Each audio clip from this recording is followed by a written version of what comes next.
In the corridors of power throughout history, there have always been those who understood the fundamental truth that weakness invites destruction, while strength commands respect. Niccolò Machiavelli, writing in the shadows of Renaissance Florence, observed with clinical precision how power operates in its rawest form. His insights, often misunderstood as mere cynicism, reveal themselves to be profound psychological truths about human nature and the architecture of influence. The journey toward true power begins with a singular realization: the person you are today may not be equipped for the battles tomorrow will bring. This is not a failure of character but a recognition of reality. The world does not bend to accommodate our weaknesses, instead, it exploits them with ruthless efficiency. Those who survive and thrive are not necessarily the strongest in body or the most brilliant in mind, but those who understand the game being played and position themselves accordingly. Marco had always believed that good intentions and honest work would carry him through life. At 32, he held a middle management position at a consulting firm where he had labored for 8 years, watching his colleagues with half his experience leapfrogged past him into senior roles. He performed his duties with meticulous care, stayed late when needed, and treated everyone with fairness and respect. Yet something gnawed at him, a growing awareness that his approach to life was fundamentally flawed. The revelation came during a company reorganization when he watched David, a colleague who had joined the firm 3 years after him, secure the promotion Marco had been quietly expecting. David possessed no superior skills or deeper experience, but he had mastered something Marco had never learned to value: the strategic cultivation of relationships and the careful management of perception. While Marco focused solely on the quality of his work, David understood that success required mastering the human elements of power dynamics. This moment of clarity represents the first Machiavellian principle in action: appear weak when you are strong, and strong when you are weak. Marco's genuine competence had become invisible precisely because he had never learned to present it strategically. He had allowed others to define his value while remaining passive in shaping how he was perceived. David, conversely, had learned to amplify his modest achievements while carefully concealing his limitations. The principle extends far beyond office politics. In every arena of human interaction, from personal relationships to broader social dynamics, perception often matters more than reality. This is not to advocate for deception, but to recognize that presenting oneself effectively is a skill as valuable as any technical competence. The person who masters this understanding gains the ability to control narratives rather than being controlled by them. Sarah discovered this truth during her divorce proceedings when she faced an ex-husband who had spent years systematically undermining her confidence. Throughout their marriage, she had internalized his criticisms and begun to see herself as incapable of independent success. But, when legal battles required her to document her contributions to their shared life, she was startled to recognize her own competence reflected in bank statements, property records, and business correspondence. She had been strong all along but had allowed someone else's narrative to define her reality. The process of reclaiming her power began with a simple but profound shift. She stopped accepting others' definitions of her capabilities and began actively shaping how she presented herself. In mediation sessions, instead of apologizing for her requests or qualifying her statements, she spoke with the authority of someone who understood her own worth. The transformation was not just internal but visible. Her ex-husband's attempts at intimidation began to lose their effectiveness when they encountered confident resistance rather than habitual submission. This transformation illustrates the second principle: never outshine the master. Sarah's marriage had failed partly because she had inadvertently threatened her husband's sense of superiority through her natural competence. Without realizing it, she had violated an unspoken rule by being too capable, too independent, and too self-assured. Her husband's undermining behavior was a defensive response to feeling overshadowed. In rebuilding her life, Sarah learned to calibrate her displays of competence, showing strength when it served her interests while avoiding unnecessary provocations of insecure egos. The workplace offers countless examples of this dynamic. James, a brilliant software engineer, repeatedly found himself marginalized by managers who felt threatened by his technical expertise. He would solve complex problems quickly, offer innovative solutions, and demonstrate capabilities that made his supervisors uncomfortable. His directness in pointing out flaws in existing systems, while technically correct, created enemies among those whose reputations were tied to those systems. The solution required James to master the art of strategic presentation. Instead of announcing his discoveries, he began guiding others toward the same conclusions through careful questioning.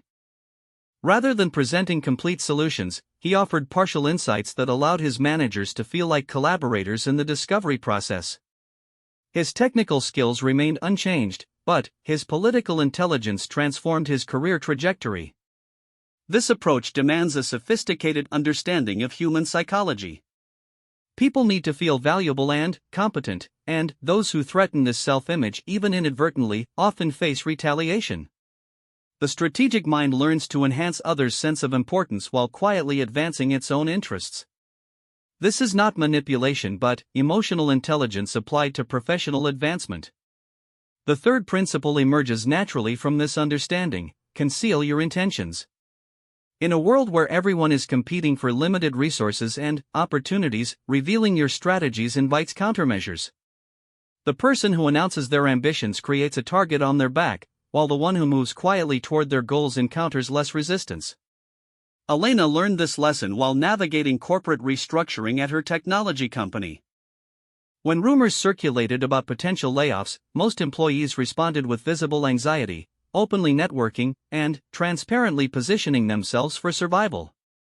Elena chose a different approach. While maintaining her normal work patterns, she quietly began documenting her contributions, building relationships with clients that extended beyond company boundaries, and developing skills that would make her valuable regardless of organizational changes. When the layoffs came, Elena not only survived but emerged in a stronger position. Her apparent calm during the crisis period had made her seem more valuable and stable than colleagues who had visibly panicked. More importantly, her quiet preparation had given her genuine options that others lacked. She had not announced her defensive strategies, allowing her to implement them without triggering competitive responses from colleagues. The principle of concealment extends beyond crisis management to everyday advancement. When pursuing new opportunities, the strategic individual learns to move deliberately but quietly, building support systems and developing capabilities without broadcasting their intentions. This approach reduces the likelihood of encountering organized resistance while maximizing the element of surprise when moves are finally made.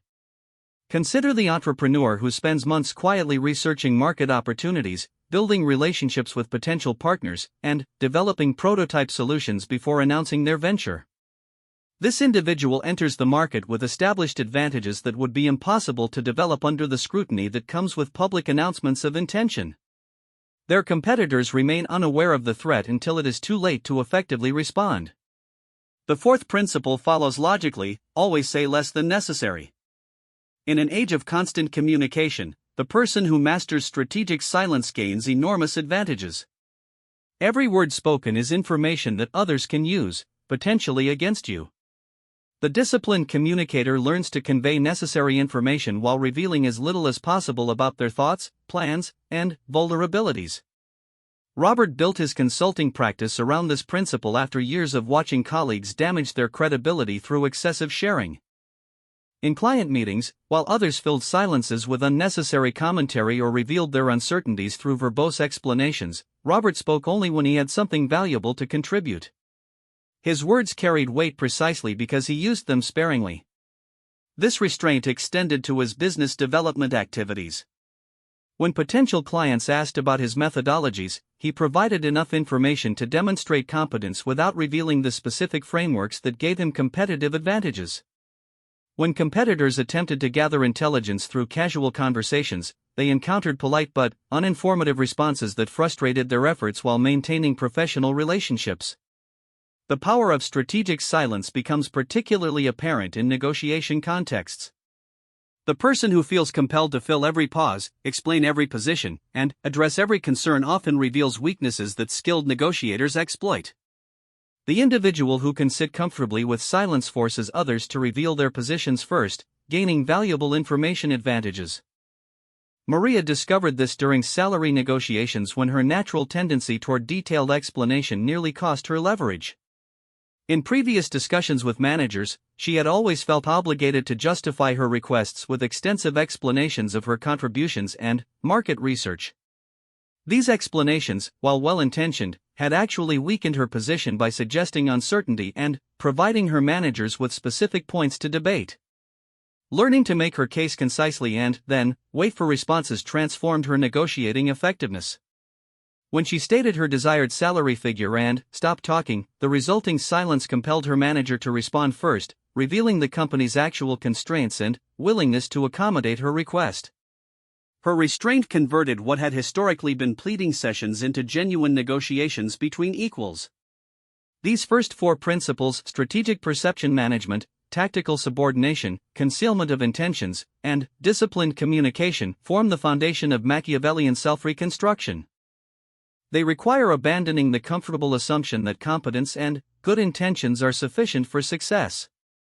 Instead, they demand recognition that human interactions operate according to psychological and political rules that must be understood and navigated skillfully.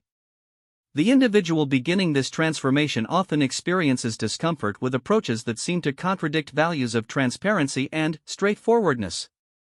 This resistance is natural but must be overcome.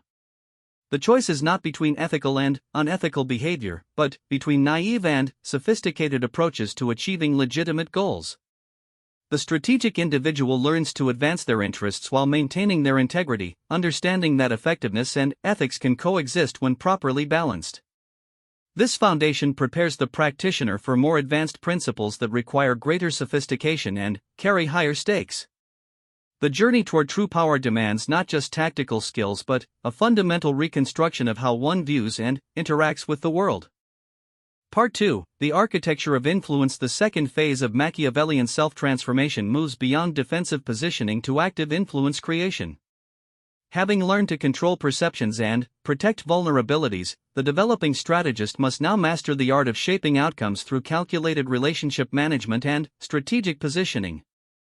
This represents a profound evolution from reactive survival to proactive power accumulation.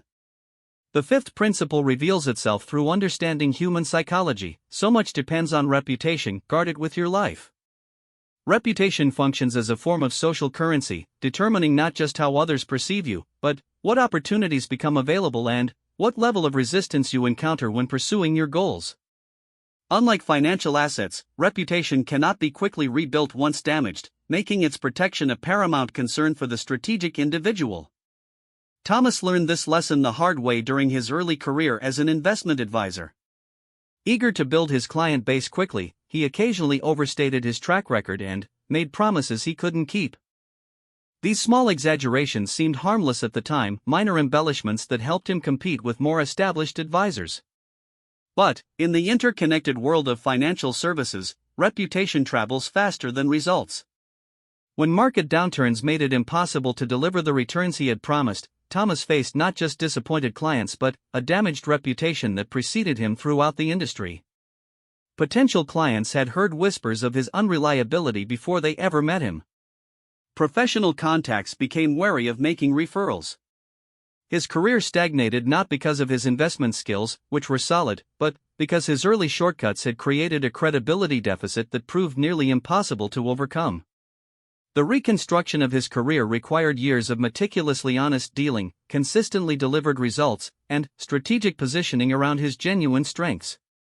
He learned to underpromise and overdeliver, to acknowledge uncertainties rather than glossing over them, and to build his reputation on verifiable achievements rather than persuasive presentations. The process was slower than his original approach but ultimately more sustainable. This experience illuminated the compound nature of reputational assets. Each positive interaction builds on previous ones, creating momentum that eventually becomes self-reinforcing. Clients began seeking Thomas out based on referrals from satisfied previous clients. Professional contacts started bringing him opportunities because they trusted his judgment. His reputation shifted from liability to competitive advantage, opening doors that no amount of marketing could have accessed. The strategic management of reputation requires understanding that different audiences value different qualities. Thomas learned to emphasize his analytical rigor when speaking with institutional clients while highlighting his accessibility and communication skills with individual investors. He maintained complete honesty in both contexts but calibrated his presentation to resonate with each audience's priorities. This leads naturally to the sixth principle: court attention at all costs. In a world where countless individuals compete for limited attention, the person who cannot command notice remains invisible regardless of their capabilities. However, this principle demands sophisticated application. Attention must be courted strategically, not desperately, and the attention gained must enhance rather than undermine one's reputation. Sandra understood this when she decided to transition from corporate law to environmental advocacy. The legal profession had provided financial security but not personal fulfillment, and she wanted to apply her skills to causes she cared about. However, environmental organizations operated in an entirely different ecosystem, where her corporate background could be seen as either valuable experience or disqualifying baggage.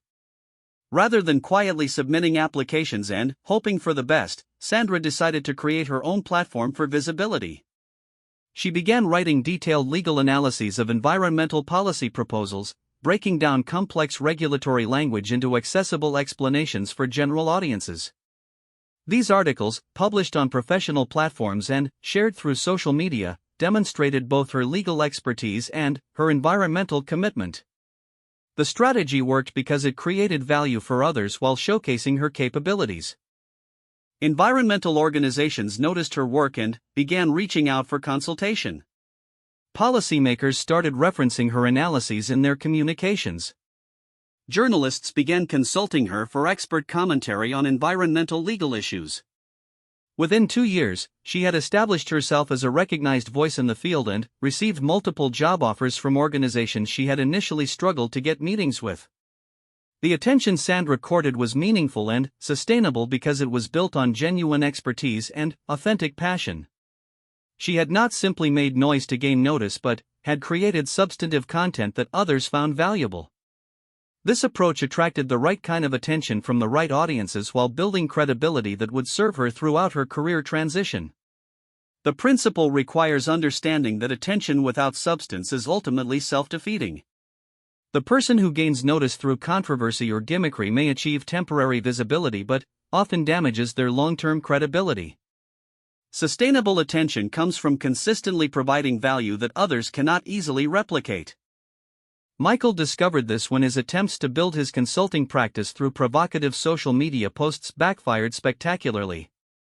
His contrarian takes on industry trends initially generated significant engagement and follower growth, but the controversy began overshadowing his actual expertise. Potential clients associated his name with inflammatory opinions rather than professional competence. The attention he had courted became a barrier to the business development he was trying to achieve.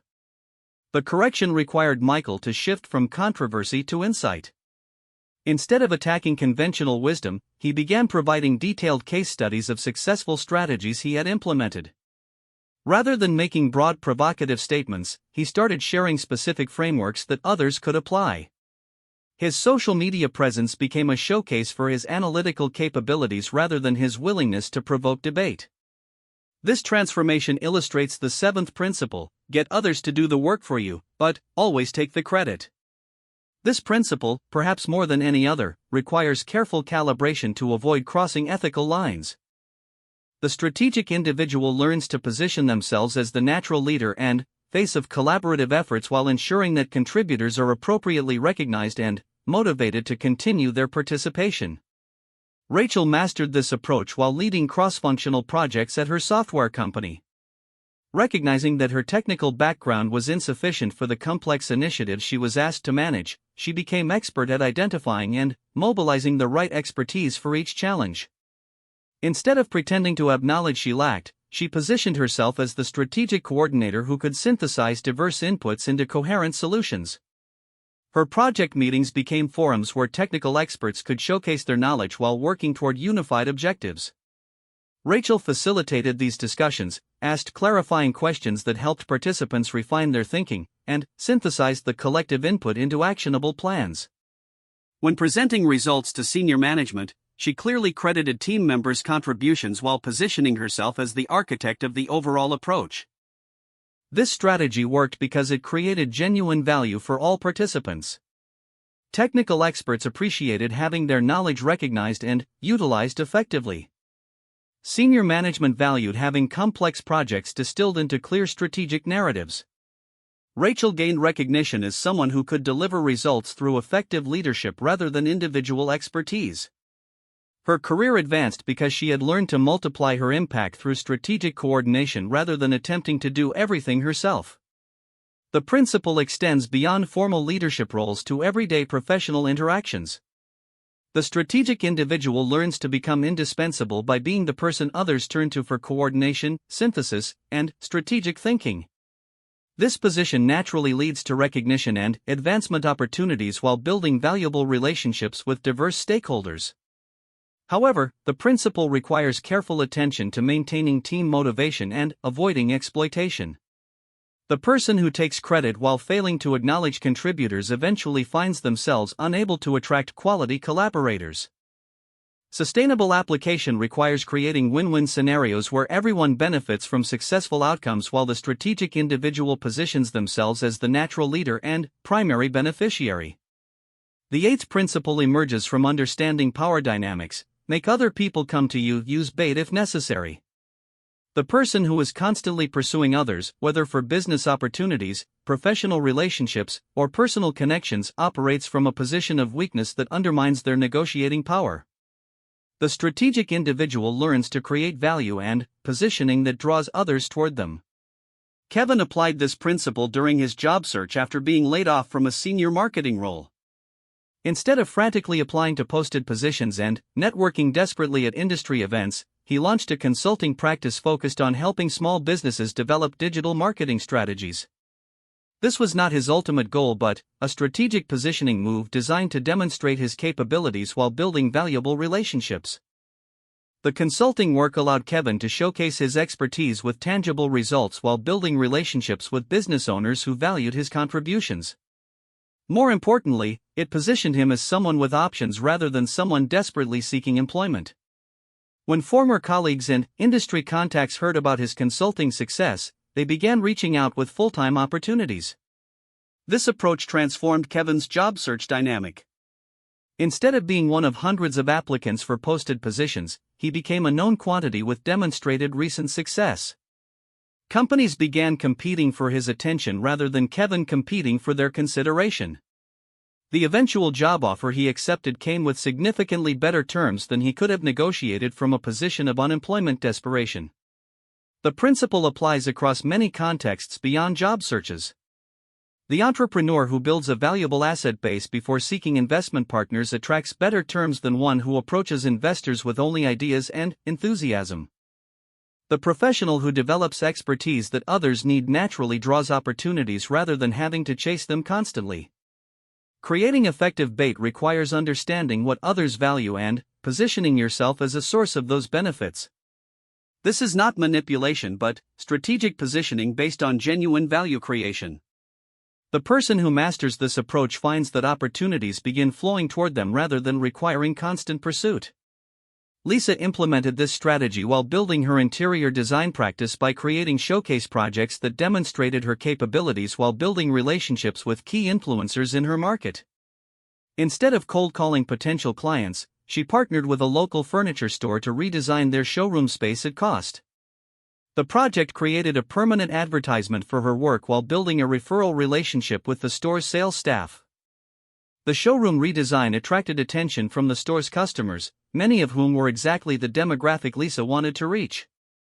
The store's staff, impressed with the results and the increased customer compliments about the space, began actively referring clients to Lisa.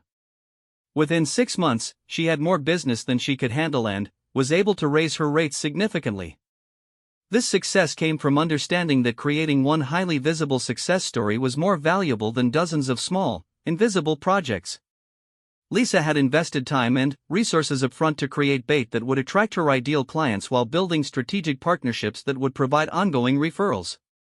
The ninth principle requires the deepest psychological sophistication: win through your actions, never through argument.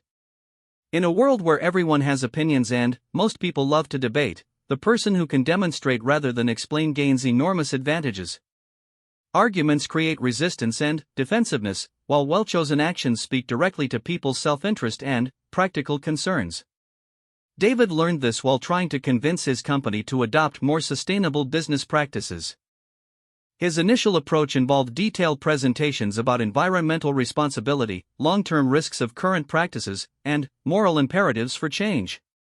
These arguments were logical and well-researched, but they encountered resistance from colleagues who saw sustainability initiatives as costly distractions from core business objectives. The breakthrough came when David stopped arguing and started demonstrating. He identified specific operational changes that would reduce both environmental impact and operating costs. Instead of requesting permission to implement these changes, he piloted them in areas under his direct control and carefully documented the results. The pilot projects produced measurable cost savings while improving environmental metrics. David presented these results not as vindication of his environmental arguments but as business opportunities that happened to align with sustainability goals. The focus shifted from ideological debate to practical implementation of proven cost-saving measures. This approach succeeded because it bypassed the psychological resistance that arguments create. People who might have opposed environmental initiatives were eager to adopt cost reduction strategies that happened to benefit the environment. David achieved his original goals while building credibility as someone who delivered practical business results rather than just advocating for causes. The principle applies to personal relationships as well as professional contexts. The spouse who wants to improve household financial management achieves better results by quietly implementing improvements and demonstrating benefits rather than lecturing about the importance of budgeting. The parent who wants children to develop better habits succeeds faster through consistent modeling than through repeated explanations of proper behavior. Actions bypass the intellectual filters that people use to resist unwelcome information. When someone experiences direct benefits from your approach, they become advocates for your methods regardless of their initial theoretical objections. This creates sustainable change that persists even when you're not present to maintain arguments or apply pressure. The strategic individual learns to identify actions that will naturally lead others to the conclusions they want them to reach. This requires patience and planning but creates more sustainable influence than any amount of persuasive communication. Sarah applied this principle while trying to improve her team's project management processes. Previous attempts to implement new systems had failed because team members resisted changes that seemed to add bureaucracy without clear benefits. Instead of mandating new processes, Sarah began using project management tools for her own work while making the results visible to teammates. When Sarah's projects began running more smoothly and delivering more predictable results, team members started asking about her methods. She shared her tools and approaches with anyone interested, without requiring adoption or making compliance mandatory. Within months, most team members had voluntarily adopted similar approaches because they had witnessed the benefits firsthand. This success came from understanding that people resist imposed changes but embrace improvements they discover for themselves. By allowing others to observe and choose rather than mandating compliance, Sarah achieved broader adoption than any formal implementation could have accomplished. The 10th and final principle represents the culmination of Machiavellian development: assume formlessness. The person who becomes too identified with specific strategies, roles, or approaches creates vulnerabilities that opponents can exploit. True power comes from adaptability, the ability to change form and strategy as circumstances require while maintaining fundamental objectives. Part 3, the mastery of strategic transformation. The final phase of Machiavellian self-development transcends tactical skills to achieve strategic mastery.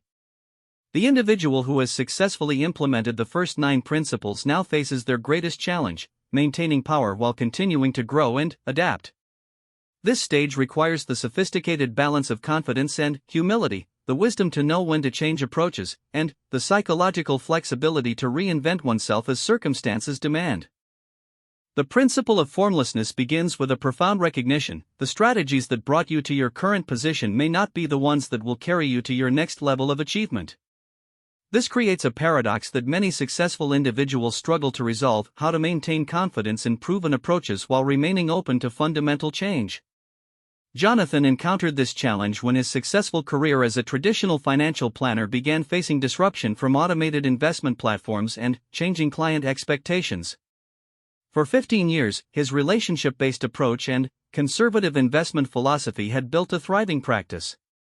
Clients valued his personal attention and steady guidance through market volatility. But demographic shifts and technological advances were changing the landscape. Younger clients expected digital interfaces and lower fees. Robo-advisors were handling basic portfolio management tasks that had been core components of Jonathan's value proposition. His established approaches were becoming less relevant to the evolving market. The temptation was to double down on traditional methods, emphasizing the personal touch and experienced judgment that technology couldn't replicate. Many of Jonathan's colleagues chose this path, defending their existing approaches while criticizing newer alternatives. Jonathan recognized this as a form of strategic rigidity that would ultimately prove self-defeating. Instead, he embraced formlessness by systematically reimagining his role while preserving his fundamental strengths. Rather than competing with automated platforms on their terms, he repositioned himself as a strategic advisor who helped clients navigate complex life decisions that involved financial components. Instead of managing portfolios, he focused on helping clients align their financial strategies with their personal goals and values. This transformation required learning new skills, changing his marketing approach, and restructuring his fee model. It meant acknowledging that some of his previous expertise was becoming obsolete while developing capabilities that would remain relevant regardless of technological advances. The process was uncomfortable because it required temporarily abandoning proven methods in favor of approaches with uncertain outcomes. But the transformation succeeded because Jonathan maintained his core strengths: understanding client psychology, building trust-based relationships, and providing strategic guidance while adapting his delivery methods to changing market conditions. He achieved formlessness not by abandoning his identity but by expanding it to encompass new possibilities. This principle extends far beyond career adaptation to encompass all forms of strategic positioning. The political leader who becomes too identified with specific policy positions may find themselves unable to adapt when circumstances change. The entrepreneur who remains wedded to their original business model may miss opportunities to pivot into more profitable markets. The individual who defines themselves too narrowly may limit their ability to grow and respond to life changes. Formlessness requires a sophisticated understanding of the difference between core principles and tactical methods. Core principles, your fundamental values, strengths, and objectives, provide stability and direction. Tactical methods, the specific strategies you use to apply those principles, must remain flexible and subject to continuous evaluation. Maria demonstrated this distinction while building her technology startup. Her core principle was creating tools that help small businesses operate more efficiently. This principle remained constant throughout her company's evolution, but the tactical methods changed dramatically as she learned more about her market and identified new opportunities. Initially, she focused on accounting software, believing that financial management was every small business's primary need. When market research revealed that customer relationship management was actually a bigger pain point, she pivoted to CRM tools while maintaining her focus on small business efficiency. When she discovered that integration between different software systems was the real challenge, she evolved into a platform that connected various business tools. Each pivot required abandoning substantial previous work and learning new technical and marketing approaches. But Maria's willingness to change tactics while maintaining strategic focus allowed her to find the right product-market fit and build a successful business. Competitors who remained rigidly committed to their original approaches were eventually left behind as market needs evolved. The practice of formlessness becomes particularly crucial when facing opposition or competitive pressure. The strategic individual learns to avoid being pinned down to predictable patterns that opponents can exploit. This requires developing multiple approaches to achieving objectives and switching between them as circumstances warrant. Robert applied this principle during a complex business negotiation where the other party had extensively researched his previous deals and prepared countermeasures for his typical negotiating strategies. Instead of relying on his usual approaches, Robert adopted an entirely different style that emphasized collaborative problem-solving rather than competitive positioning. This shift caught his counterparts off guard because they had prepared for a different type of negotiation. While they were ready to counter aggressive tactics, they were unprepared for genuine partnership discussion. The resulting agreement was more favorable than Robert had initially thought possible, precisely because he had avoided the predictable approaches they were equipped to resist. The formlessness principle also applies to reputation management and social positioning.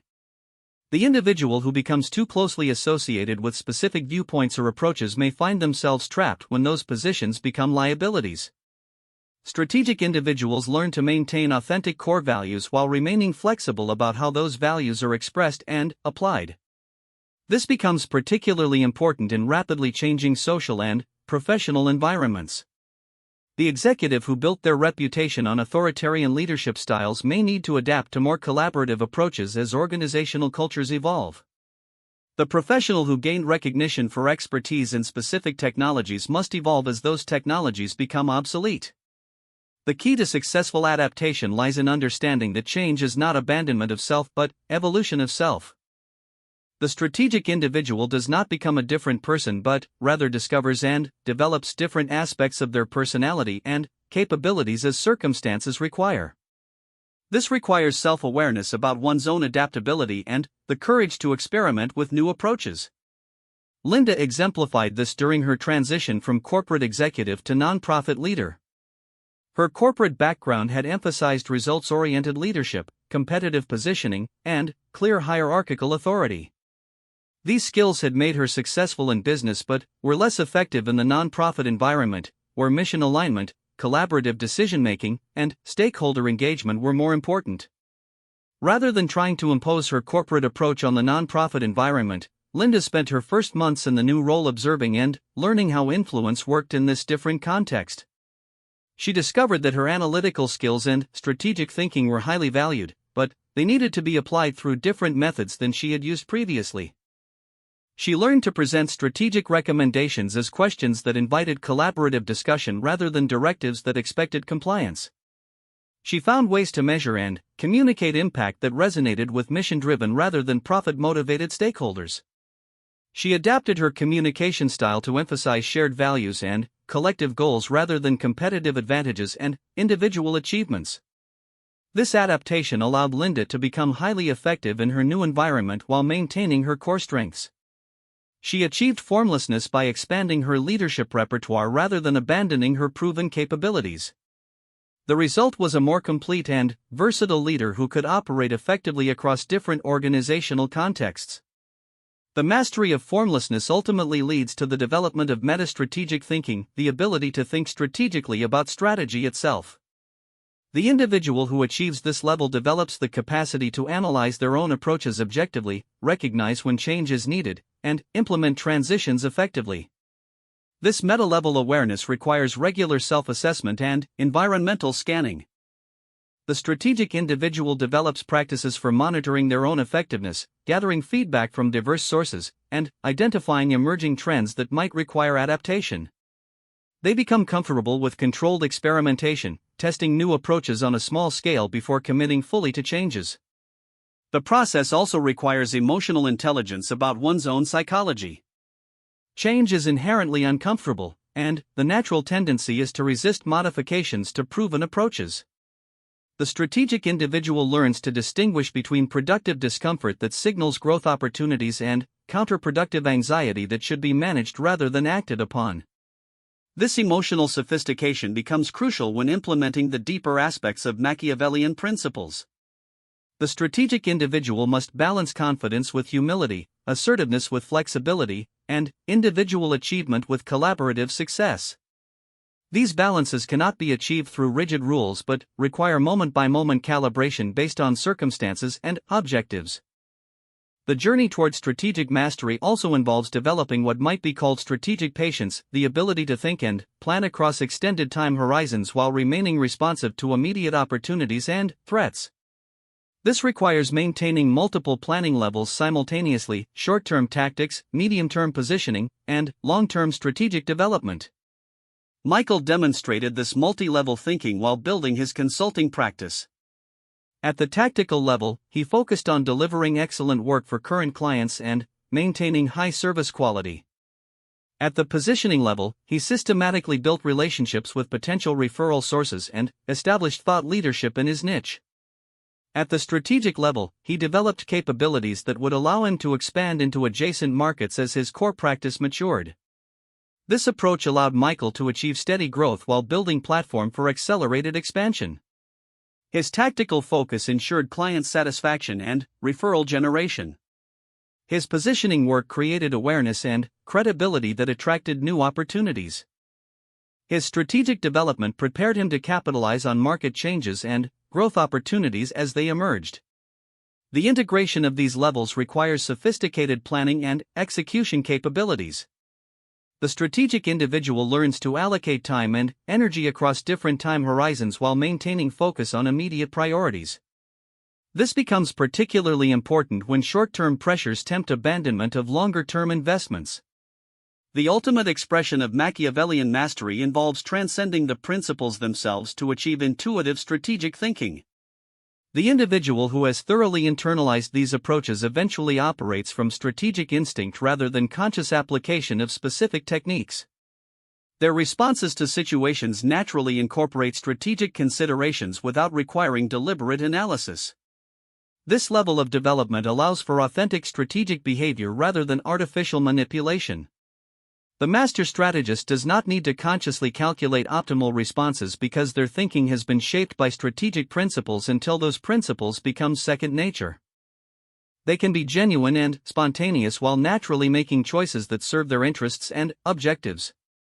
This authenticity becomes crucial for sustainable success because artificial or forced strategic behavior eventually creates psychological strain and often appears inauthentic to others. The person who must consciously manipulate every interaction will eventually exhaust themselves and likely alienate others through their obvious calculation. The transformation from conscious strategic thinking to unconscious strategic behavior represents the completion of Machiavellian self-development. The individual achieves power not through constant scheming but through the natural expression of a strategically oriented personality.